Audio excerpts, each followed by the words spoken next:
Because I needed to get those jitters out. Yeah, there you go.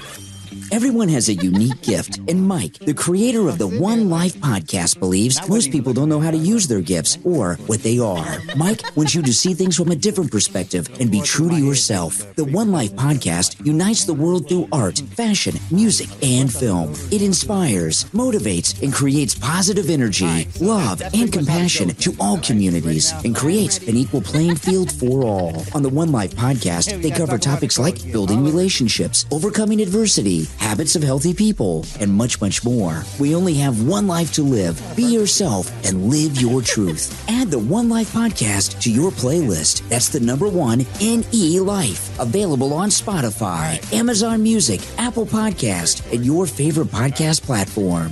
What's up, y'all? I am Mike M.I.C. Reed, and this is the One Life podcast, where we talk about positive psychology while taking care of our well-being and telling your story, because everybody has an amazing story. This is Thriving in the AV with Vanessa from Sunflower Haven Upcycling. How you doing today? Everybody. Hello. I'm excited. I'm grateful to be here. It's a great day. It is a beautiful day. It really is. It was cold, but it's a great day. Yeah, I was just about to say that. It's a little cold, but it's warm in here. It is. Yeah, so let's talk about what we just did. So we went on a little pretty puppy adventure. Yes, we did. Because, of course, I got here early. I was so excited for this interview. You got here super early. I got here at 11, guys. But I like that. Yeah. Like, I was surprised when I walked in. Normally, I'm the first one here, and I walked in, and I was like, oh, wow, she's here. It's like, great. Yeah. But it's a good thing. Like, early, punctual, I like that. Which is not me usually. No? I'm usually running on what we call Mexican time, Oh, where wow. I'm always running maybe like 10, 15, 20 minutes behind. So that was pretty big for me. Hey, well, you did it. You're here. But we did. I want to talk about this little tour that we went on, because it was very interesting. Brenda over at Pretty Little Poppy took us up to the third floor. Yes. And it was an experience. It was an experience because there's people up there that Energies, if you will. energy that she introduced us to. Yes. And I was excited because, like, I'm very adventurous. So, like, I don't like, and like, even like my old studio, I don't know if you knew, but I had a studio down the street, and it's the second oldest building in Lancaster, and that was a hard cutoff. But it was the second oldest building in Lancaster, and they have spirits. And they actually did a TV show, documentary on Netflix. Is it Paranoia? Oh. Yeah, where this lady, she's into paranoia and ghosts and spirits and all that, and she's partnered with this detective guy, and they do they go around to like old haunted places. And, Oh, I love that. So they did one at this building, and it's just so happened the studio that I was in was the room where all the spirits hung out. Oh, interesting. Yeah. How was that? It was great. I embrace everything. I'm in tune with my energy. I'm in tune with all energy, so I embrace it. Like, I'm not afraid of it or scared of it. So Absolutely. when we went up there, I didn't have no problem with it. But then our friend Nicole from Dip Chocolate just has this amazing non-fear ability that I didn't know of her. Very deep curiosity. Very deep curiosity. And I got a whole different perspective of her today. Me too. So I'm going to have to schedule her on the show, and we got to talk more about this, because we must dive. it's more than just tasty, good candy and chocolates and your pretzels and your caramel apples. She's over there looking at us like, oh, my God. Nicole is amazing, by the way. She's wonderful. We love Nicole. But I really need to know more about her now. We uncovered a new layer. Yes, we did. What's up, Brenda? How you doing? We talking about you. Are you? Yes, of course. Huh? Yeah. Of our adventure in the third floor. That was heavy.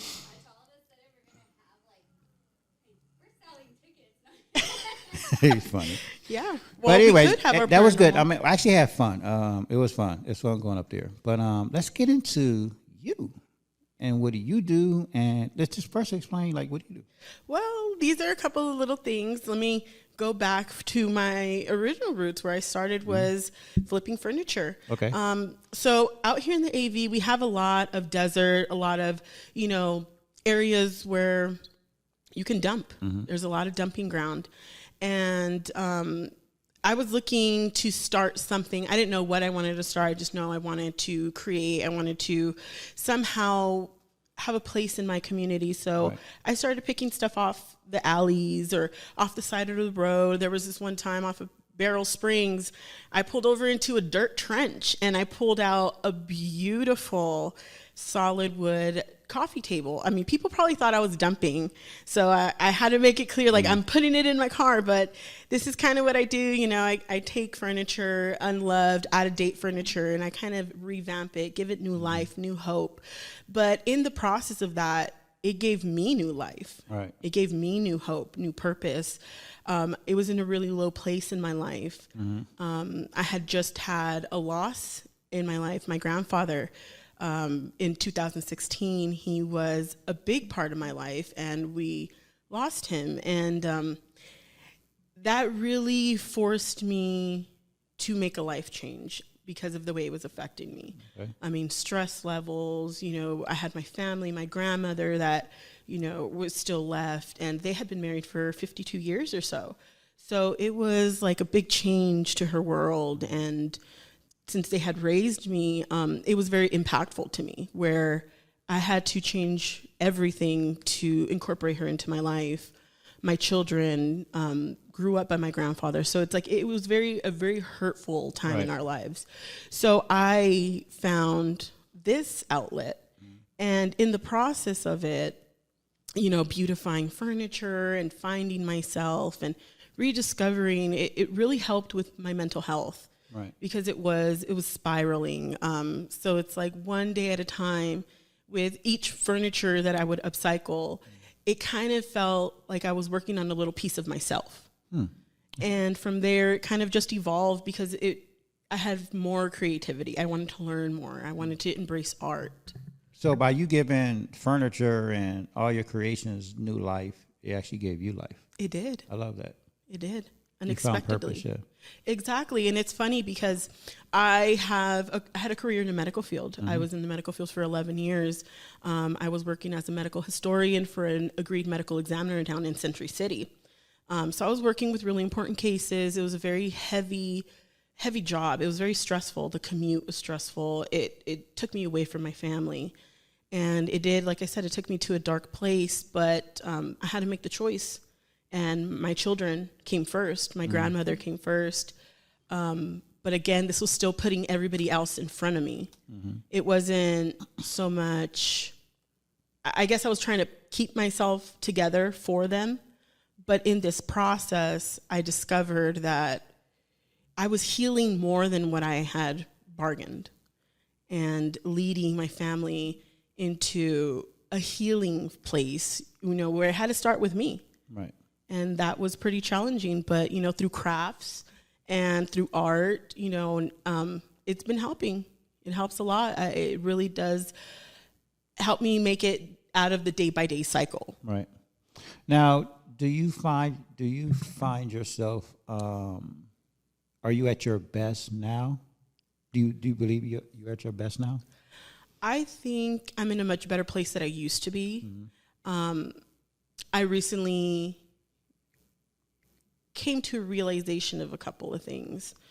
Once you're on this healing journey and you really start reflecting in yourself, I kind of spiraled over the holidays. I'm not even going to lie. I was doing great. 2023 was rock solid, amazing. But once those holidays hit, it kind of resurfaced old wounds. Right. That this is why I'm here to say it's okay not to be okay. Right. And even up till recently, it's like today I could say, yeah, I'm doing a lot better. But a couple of days ago or a week ago, that wasn't the case. Right. So you had little triggers. Yes. So how did you get through those triggers?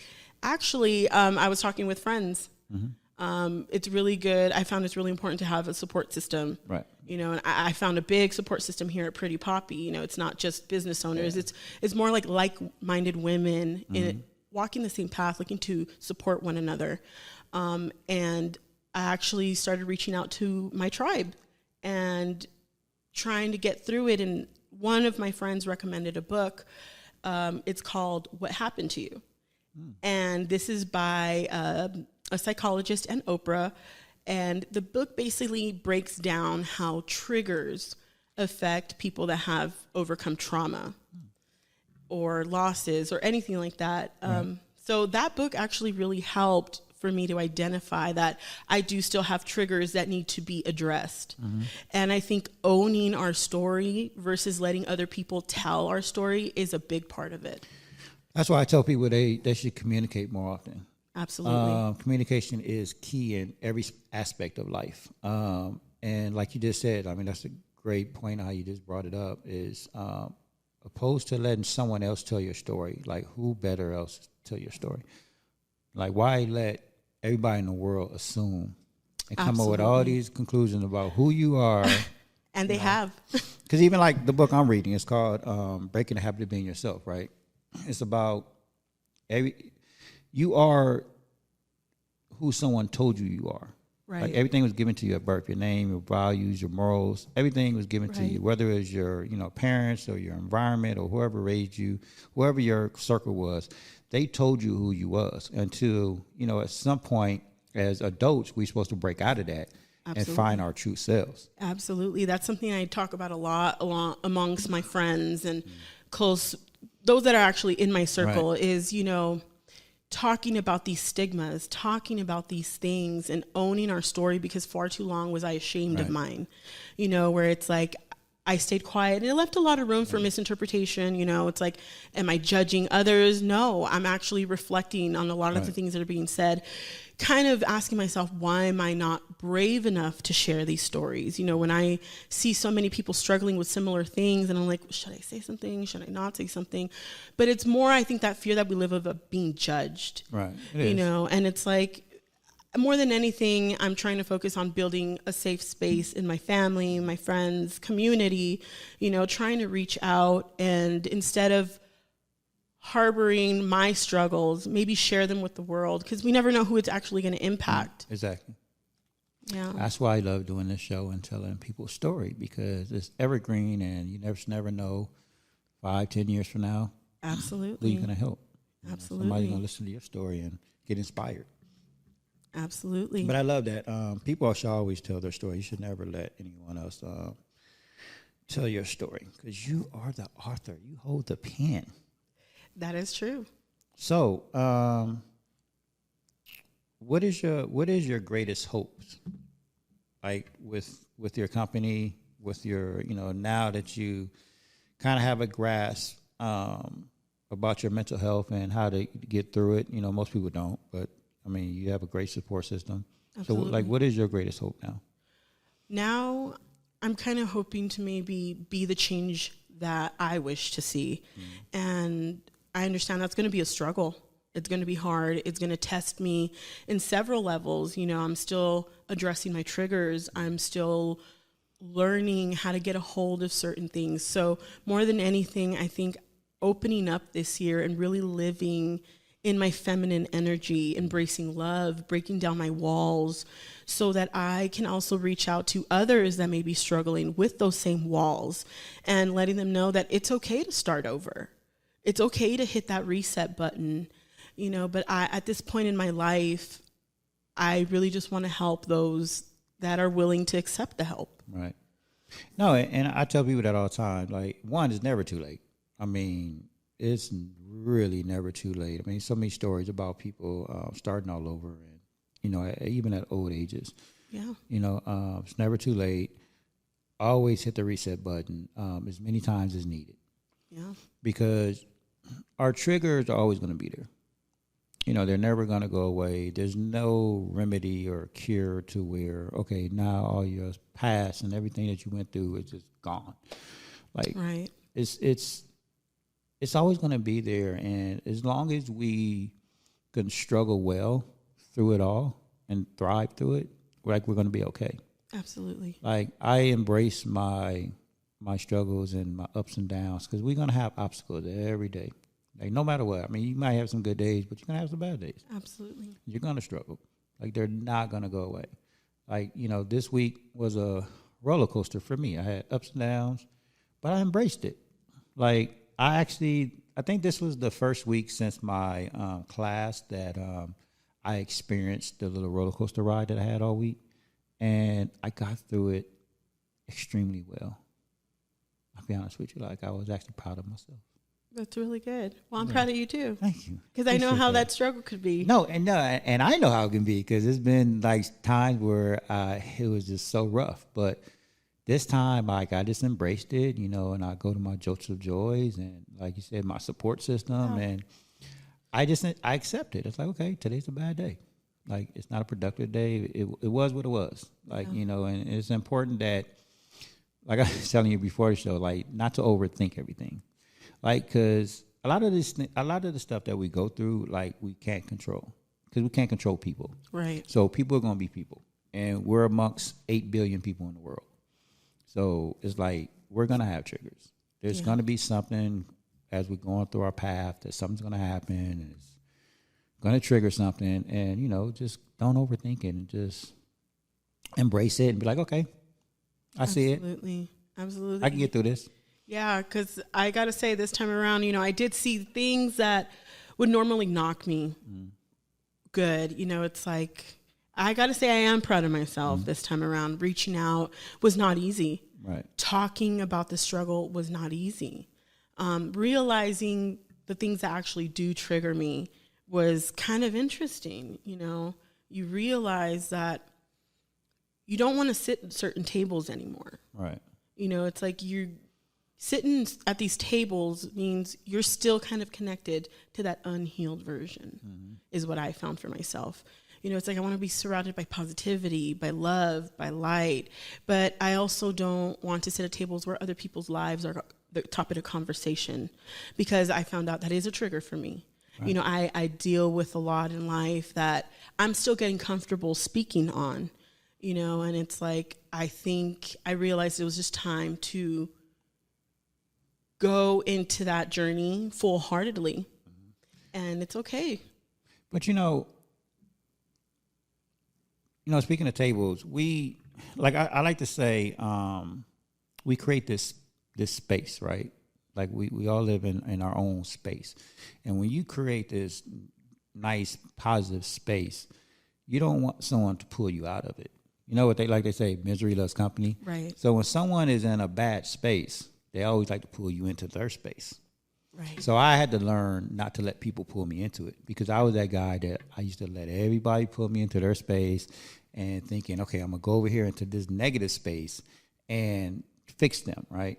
But the problem is, when you do that, then that situation, now you're irritated. Now both of you are negative, with this negative energy, irritated, and you're not helping nothing.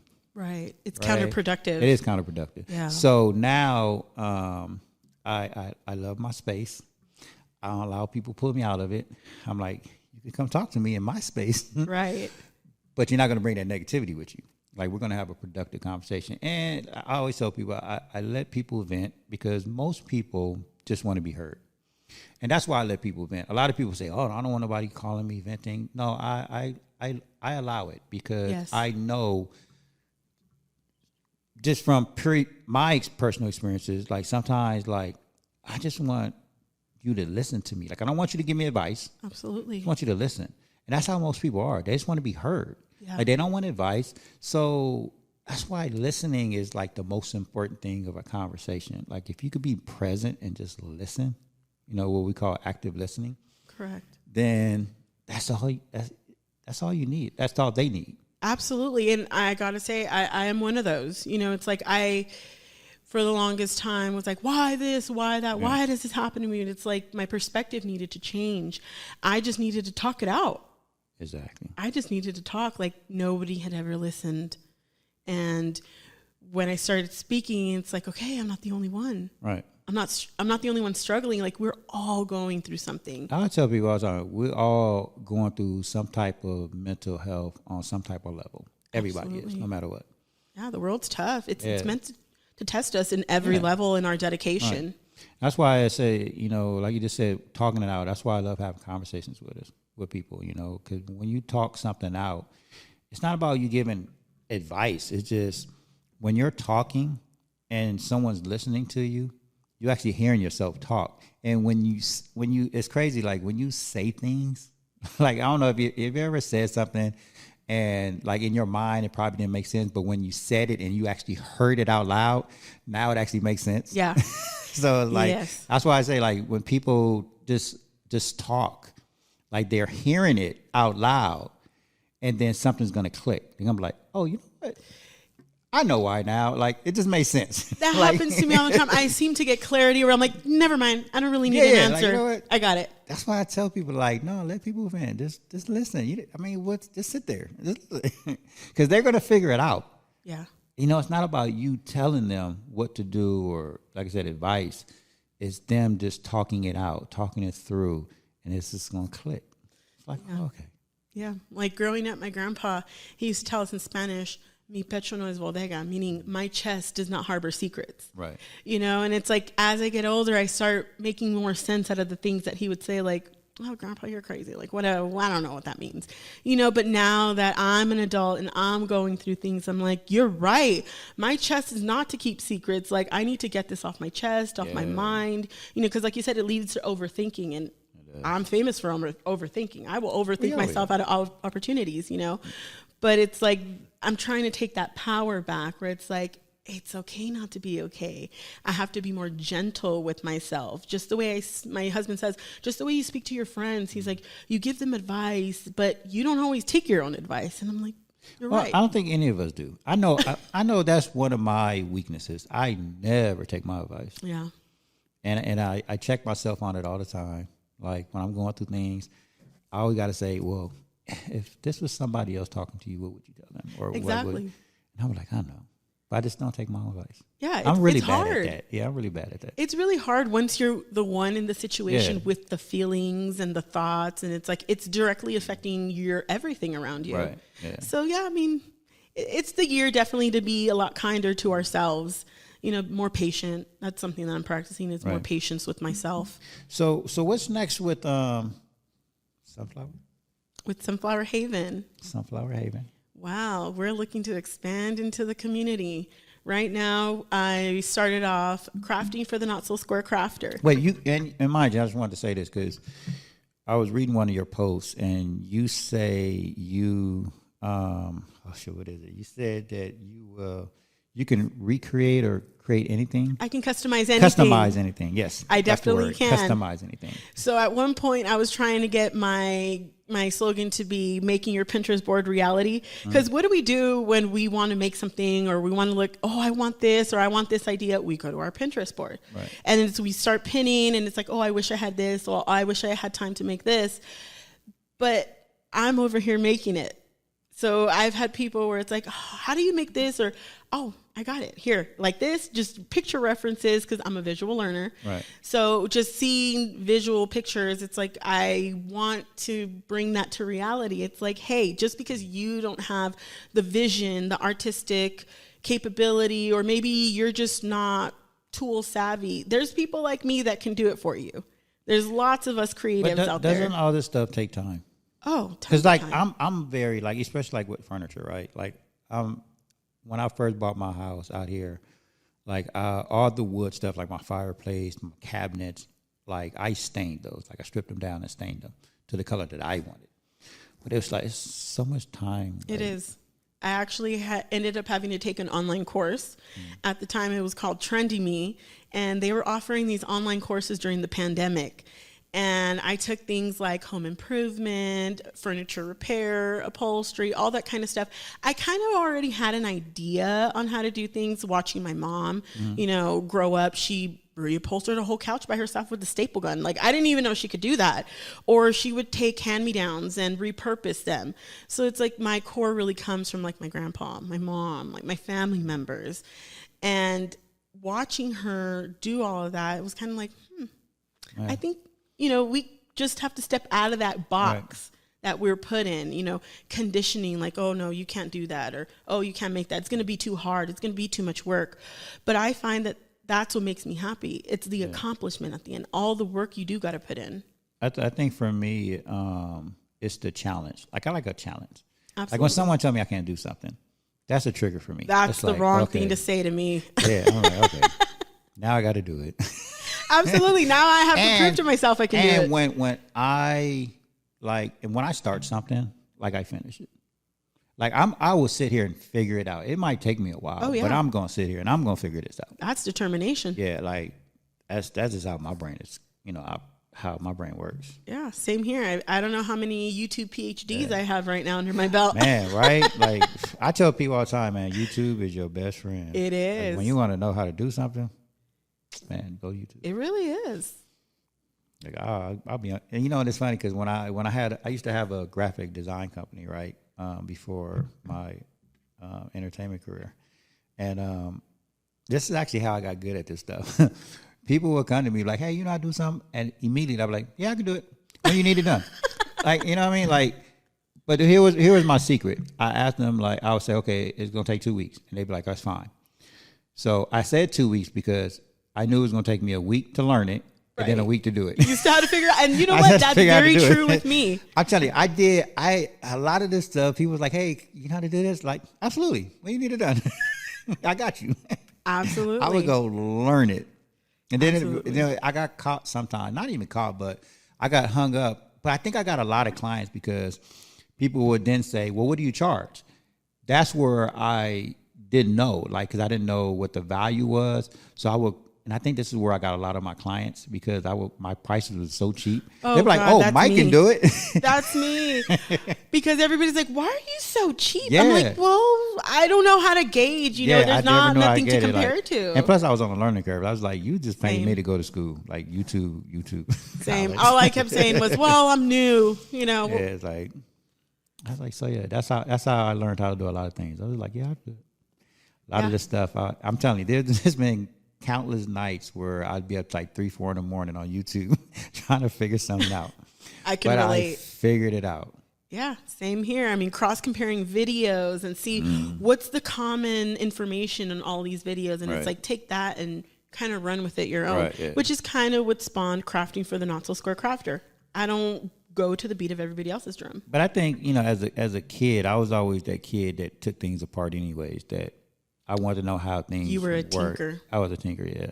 Like I had to figure out, like, how did this work? How did this, and I would take things apart. And so that's how, my creativity and how it was just easy for me, like, especially like technology. I was never the person that I'll press a button.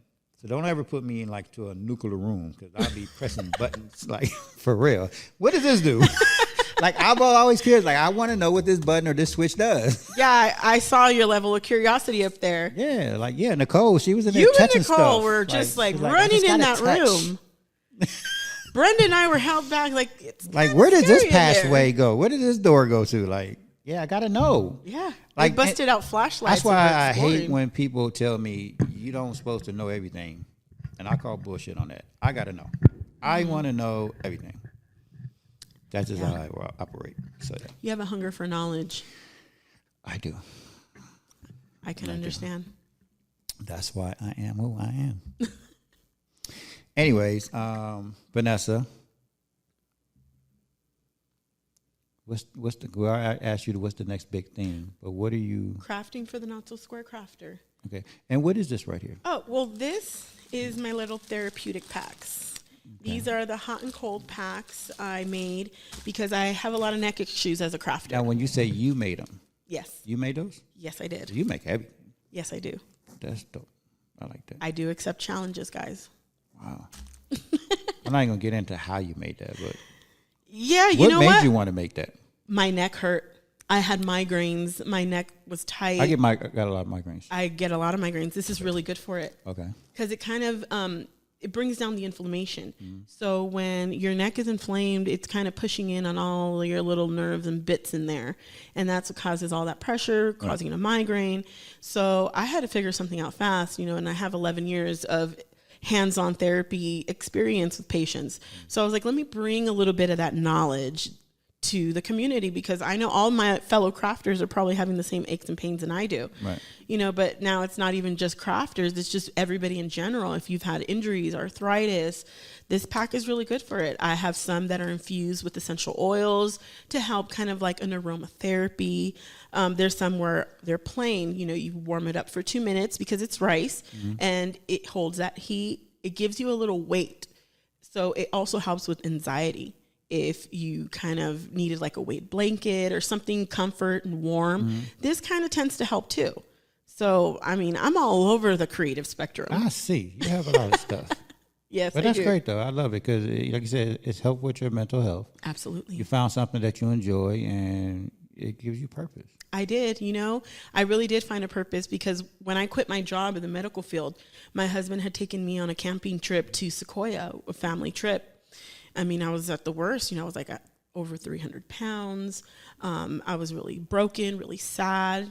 And going into nature and meditating and just kind of letting God answer me, you know, where do I do now? Where do I go?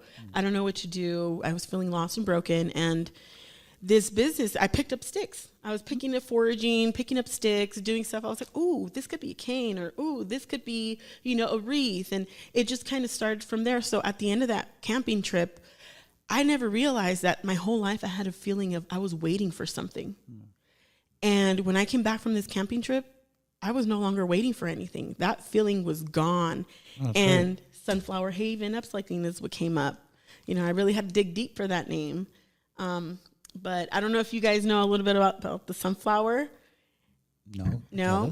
So sunflowers are kind of symbolic. You know, I have a sunflower tattoo on my hand. This is my reminder. So when my skies are dark and gray, you know, and I can't find the light in my day, I kind of reflect and remind myself that the sunflower stands alone, strong and tall. And even on the days when there is no sun, they'll turn to each other. Found out it's not really true. They don't turn. But, you know, this is what's out there at the time when I was looking for the meaning.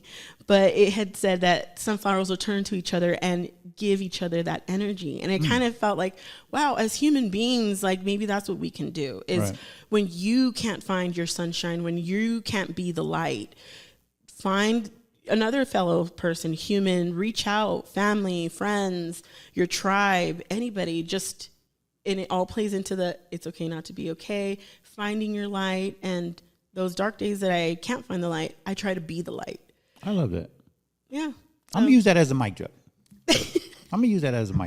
That was your mic drop for today. Thank you.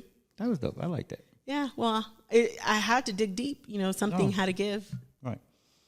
Well, thank you for stopping by, Vanessa. Thank you for having me. And you're going to do amazing things. And I know you said you wanted to start your own podcast. Well, it was an idea. I think it was more you of, should. I have a lot to say, you know. You should. There's been, not to get too dark or morbid, but it's like I went through a suicide attempt. You know, it's like, this is what I meant by starting over with no shame. And I think that's kind of what I was looking to have a voice, a platform, if you will, just to kind of share a little nudge of my story. You should. I would definitely support that. We'll see what the future holds. Unless you do everything else. I do. Once I set my eyes on it, it's going to happen. So tell the audience where they can find you on whatever social media you're on. So we're definitely on Instagram. I do have a website, thesunflowerhavenstore.com. You can also find us. I have a Facebook page. You can find us inside of Pretty Poppy. Our stuff will be here all year round. We're also inside a Mythical Candy Factory on 15th, not the one on Lancaster Boulevard. But yeah, you can always find me at pop-ups. I do pop-ups twice a month in the Harbor Freight parking lot in Palmdale. So yeah, I mean, you guys can reach out, check out my website, or you can sign up for my new Crafting for the Not So Square Crafter classes. Right now we have one coming up for February 9th.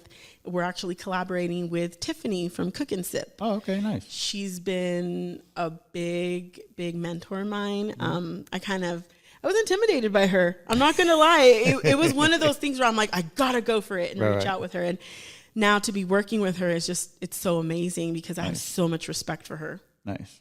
I love it. Yeah. Well, thank you for stopping by. Thank you for telling your Thank story. you for having me. Thank you for being so awesome and amazing. I try. No, you are. Keep that positive energy going. Thank you. And on your journey, and I wish you all the best. Thank you. Thanks for thriving in the AV. I will continue. All right, we out here, you guys. Peace.